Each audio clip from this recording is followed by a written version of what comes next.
किताब पढ़ाना है पीयूषम, उसका द्वितीय भाग। जैसा कि आप जो है पीयूषम प्रथम भाग से परिचित हैं, जो 9 क्लास में पढ़ना था। उसके बाद जो है आप लोगों को पीयूषम भाग 2 जो है वो पढ़ना है। तो देखिए, सबसे पहले जो है मैं बता दूं कि संस्कृत भाषा में हमारी एक प्राचीन परंपरा है कि जब भी हम कोई कार्य प्रारंभ करते हैं, शुभारंभ करते हैं, आरंभ करते हैं, उसमें जो है हम प्रथम जो पाठ होता है लगभग वह मांगलिक युक्त होता है।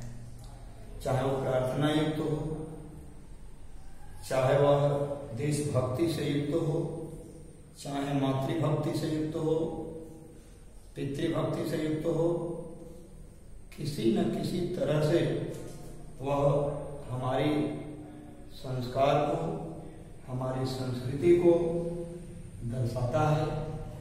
यह परंपरा प्रारंभ से ही संस्कृत भाषा की रही है।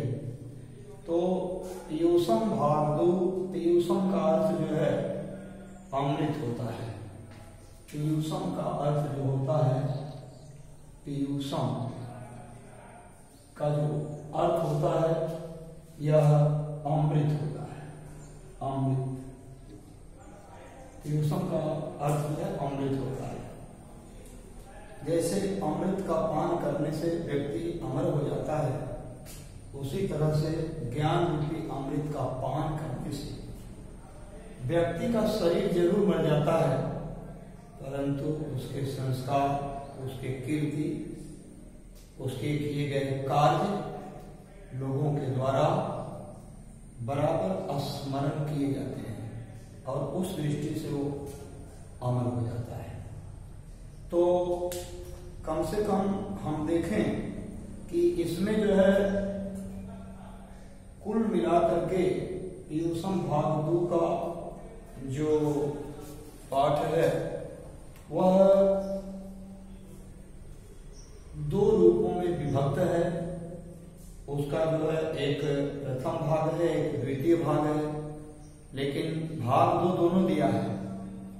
एक जो है गद्य पद्य से युक्त, प्रश्न उत्तर से युक्त, बहुत तरह की बातों को अपने अंदर समेटे हुए है, और दूसरा जो है वह कथात्मक रूप में है। हालांकि इसमें भी पद्य भी हैं, गद्य भी हैं, गेयात्मक भी हैं। हालांकि गेयात्मक तो इसमें भी हैं, परंतु इससे जो है अधिक नंबर का पूछता है। और जो एक मैंने अभी बताया जो गयात्मक है, कहानी की तरह है, उससे मात्र 10 नंबर का जो है आता है। लगभग अगर हम कहें तो इस बुक से 60 नंबर का लगभग आ जाता है। तो हम जिससे अधिक आता है हम उसी का जिक्र कर रहे हैं। तो जो सेकेंड बुक है उससे ज्यादा आता है, जो फर्स्ट बुक है उससे कम आता है। तो आइए हम आपको बताएं कि इसमें जो है लगभग 14 पाठ हैं, कुल मिलाकर 14 पाठ हैं।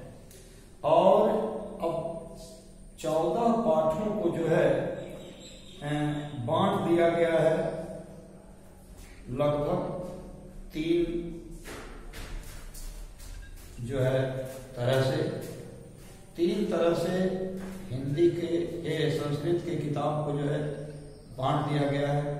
जैसे इसमें है पद्यात्मक पाठ जो श्लोक युक्त है, दूसरा है कथात्मक पाठ जो कहानी से युक्त है, और तीसरा है संवादात्मक पाठ जो वार्तालाप पर आधारित है। तो ये हो गए। और चौथा जो है आपका निबंधात्मक पाठ है, जिससे हम निबंध आदि का सम्यक ज्ञान प्राप्त कर सकते हैं। तो कुल मिलाकर ये 14 पाठों को 4 भागों में बांट दिया गया है। 4 भागों में बांटने से जो है इसमें जो है हम देखें पद्यात्मक पाठ, फिर कथात्मक पाठ, संवादात्मक पाठ, और उसके बाद है निबंधात्मक पाठ। तो आइए हम पद्यात्मक पाठ से जो है आप लोगों का प्रारंभ करते हैं, जिसका मंगलम पाठ है उपनिषद से लिया गया है। मंगलम पाठ उपनिषद से लिया गया है।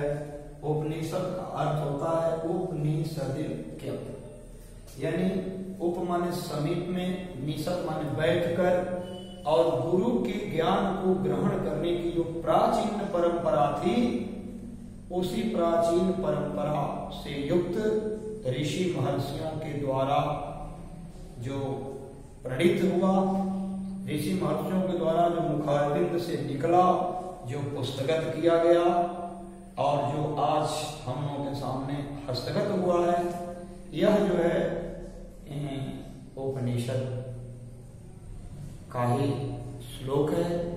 तो हमारे ऋषि गणों ने, महर्षियों ने इस तरह से जो है उपनिषद का निर्माण किया है। आइए हम बताएं आप लोगों को, उपनिषद वैदिक वाङ्मयस्य अंतिम भागे। उपनिषद जो है वैदिक वाङ्मय कहते हैं वाणी को, इससे अंतिम भाग के दर्शन शास्त्र का जो सिद्धांत है उसी को जो है प्रकट करते हैं। दर्शन शास्त्र जिसको अंग्रेजी में हम लोग फिलोसफी कहते हैं, उसके जो है सिद्धांत हैं उसी को प्रकट करता है। माने हमें अपने मूलभूत जीवन में किस तरह से अपनी जिंदगी को जीना चाहिए, किस तरह से अपनी जिंदगी को जो है हमें जो है बचाकर, सजाकर और उपयुक्त समय से इसका प्रयोग करके इसका अधिक से अधिक जो है हम लोगों को करना चाहिए, इसी को बता रहे हैं। सभी जगह, जो कि जैसा कि हम लोग जानते हैं, परम पिता परमेश्वर की महिमा की बखान सभी लोगों ने किया है। वेद ने किया है, उपनिषद ने किया है, पुराणों ने किया है, श्रुतियों ने किया है, स्मृतियों ने किया है, सभी लोगों ने किया है। उसी आधार पर यहाँ मंगलम पाठ में भी परम पिता परमेश्वर के जो प्रधानता है, उनके गुण है, उसी को, चूंकि परम पिता परमेश्वर सर्वव्यापक है, सर्वशक्तिमान है, सर्वज्ञ है, अंतर्यामी है, इसलिए उसके विषय में और यह संसार किस तरह रचा बसा है, किस तरह से संसार का परम पिता परमेश्वर के द्वारा निर्माण किया गया है, यह भी एक बहुत ही आश्चर्यजनक चीज प्रतीत होता है। कुछ न कुछ इसमें जो है हम देखते हैं कि कुछ न कुछ इसमें जो है अलौकिक चीजें हमारे सामने दृष्टिगत होती हैं। तो इसमें जो है इस पाठ में भी जो श्लोक है, हम श्लोक न कहकर यदि इसे हम मंत्र कहें तो ये बड़ी सुंदर होगा, क्योंकि यह मंत्र है जो हमारे पास रहे तो हम बहुत लोगों को इस मंत्र से लाभ पहुंचा सकते हैं। स्वयं जो है उससे लाभान्वित होते हुए दूसरे को हम लाभ पहुंचाने की कोशिश करेंगे। तो यह मंत्र है, और मंत्र जो है हमारे परम आदरणीय संत कवि तुलसीदास जी ने कहा था कि मंत्र महामणि विषय व्याल के, मेटक कठिन कुवंक भाग के। मंत्र जो है वो जो ललाट पर लिखी हुई ब्रह्मा जी के द्वारा बनाई गई जो रेखाएं हैं, भाग्य रेखाएं हैं, उसको भी बदलने की, मिटाने की क्षमता रखता है। इसलिए यह मंत्र महामंत्र है। इसलिए इस मंत्रों को हम एक एक करके उसे पढ़कर उसका अर्थ हम बता रहे हैं। आप ध्यान से सुने, आप इसे जो है गंभीरता से समझें, एकाग्रचित्त होकर जो है पढ़ें, तभी जो है आपको इसका पूर्ण रूपेण लाभ प्राप्त हो सकता है। तो ईशावास्य उपनिषद से लिया गया यह प्रथम श्लोक जो आज महाभारत श्री कृष्ण लीला का एक अभिन्न अंग बना हुआ है।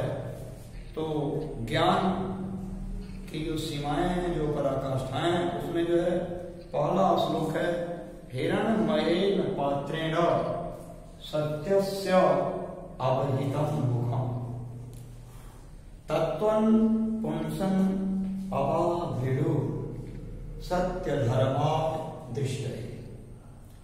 यानी भक्त भगवान से करबद्ध प्रार्थना कर रहा है और करते हुए बता रहा है कि प्रभु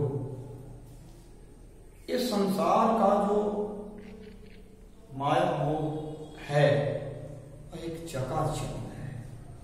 ये हमारे साधारण दृष्टि पर यह एक आवरण का काम कर रहा है, एक पर्दा का काम कर रहा है, जिससे हम उस चकाचौंध से, माया से, महामाया से हम पूर्ण रूप से ग्रसित हो जाते हैं।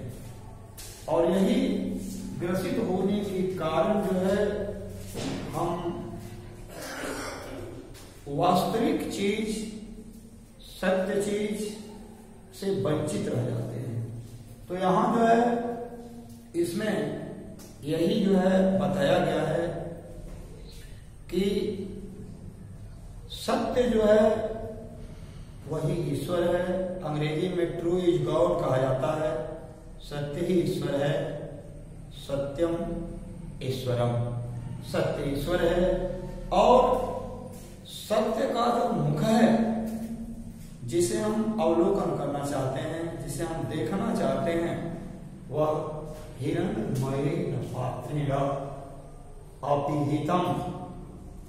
वह जो है हिरण्मयेन पात्रेण, स्वर्णिम पात्र से, चमचमाते हुए पात्र से, कांतिमान पात्र से, देदीप्यमान पात्र से चकाचौंध पैदा कर रहा है। और मुखम, सत्य का जो मुख है वो चमचमाते हुए स्वर्णिम पात्र से ढका हुआ है। इसलिए उस रहस्य को जानने के लिए तंत्वं पुंसं अपाभिडु। यदि हम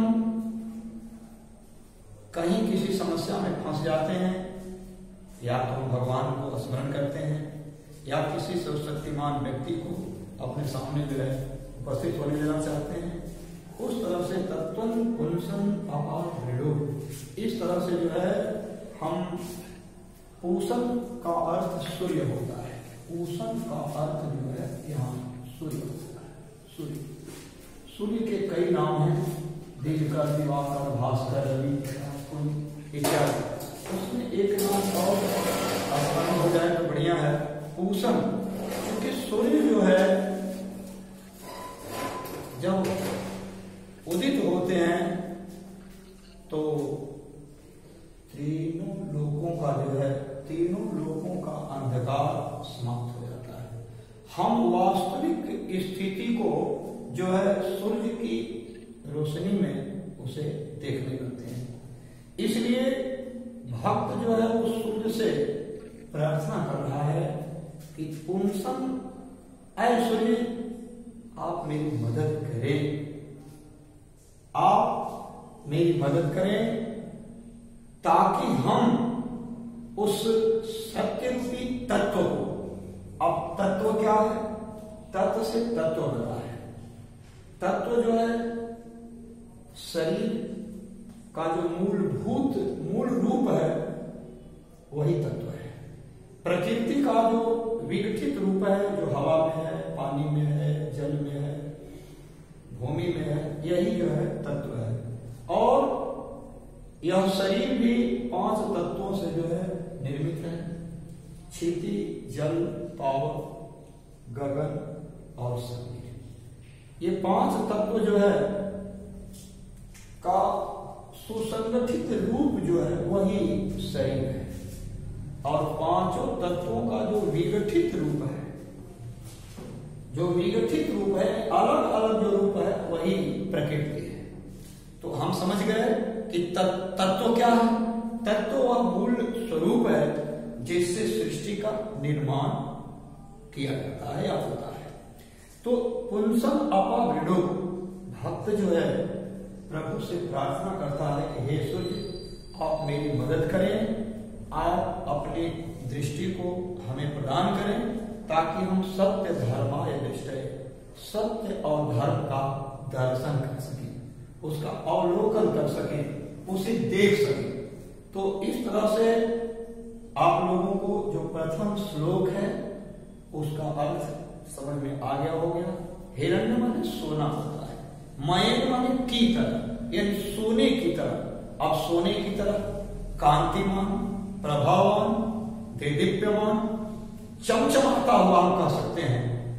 कांतिमान, चमचमाता हुआ जो आवरण है, आच्छादन है, उससे सत्य का जो मुख है वो ढका हुआ है। अब चमचमाता हुआ स्वरूप क्या है? वो स्वर्णिम पात्र क्या है? स्वर्णिम पात्र सांसारिक माया और मोह है, जिसकी चकाचौंध में हम उसके आड़ में जो छिपी हुई मूल गूढ़ रहस्य है उसको न देख पाते हैं, न देखने की दृष्टि ही बना पाते हैं। इसलिए उसको देखने के लिए हमें जो है इस माया को हटाना पड़ेगा, क्योंकि कहा गया है कि माया महा ठगनी हम जानी, तिरगुन हास लिए कर डोले, बोले मधुरी बानी। तो इस तरह से जो है आप समझ रहे हैं कि माया से हटने के लिए ज्ञान की आवश्यकता होती है, और ज्ञान के लिए सत्संग की आवश्यकता होती है, और सत्संग से हमारे अज्ञान रूपी जो भूल है, जो हमारा वहम है, वो समाप्त हो जाता है। तो इस तरह से आप लोग यदि लिखना चाहें तो लिख सकते हैं कि सत्य का मुख चमचमाते हुए स्वर्णिम पात्र से ढका हुआ है, अतः हे सूर्य आप मेरी मदद करें ताकि हम उस सत्य का दर्शन कर सकें। क्योंकि सत्य ही ईश्वर है, सत्य से बढ़कर दुनिया में और कुछ है ही नहीं। अब जो है अगर किसी बच्चा को कुछ समझना है तो समझ सकते हो क्या इसकी परेशानी है, भाई क्या दिक्कत है। अगर कोई बच्चा हो तो पूछ सकता है जहां उसको समझ में ना आया हो। प्रथम श्लोक का कोई भी शब्द अगर समझ में नहीं आया हो उसका अर्थ, तो आप पूछ सकते हैं, समझ सकते हैं।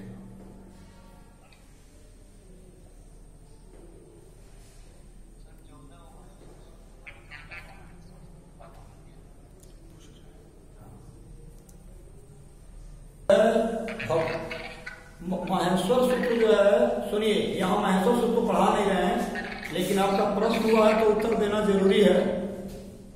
देखिए, महेश्वर सूत्र जो है भगवान शिव के डमरू से निकले हुए जो वर्ण थे, जिसका प्रस्फुटन हुआ, उसमें जो है उसको एकीकृत करने का काम, उसे पुस्तकीय करने का काम महर्षि पाणिनि ने किया। वो महेश्वर सूत्र जो है 14 हैं, 14 महेश्वर सूत्र हैं। अ ई उड़ री ली क एव अंग अय च हय वरट लड़ यमंगण नम झ भ इय घ ढ धस जब ग ढ धस ख प छ ठ थ चट तव क प इय स स सर और 14वां है हल। यही 14 सूत्र है बाबू। इसको जो है महर्षि पाणिनि ने उसको जो है पुस्तकीय किया है, और महेश्वर यानी भगवान शिव को कहते हैं, उन्हीं के द्वारा ये सूत्र का जो है निर्माण जो है किया गया है।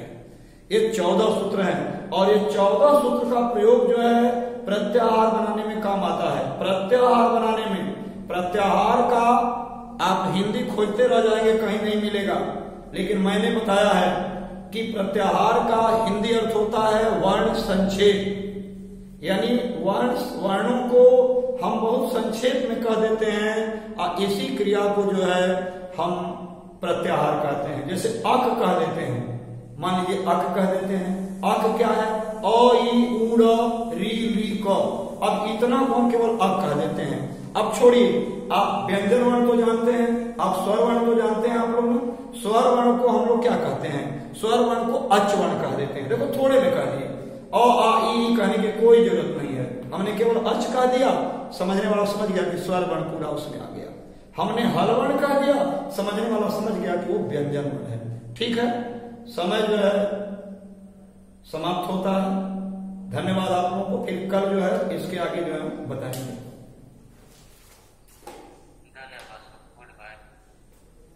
Thank you.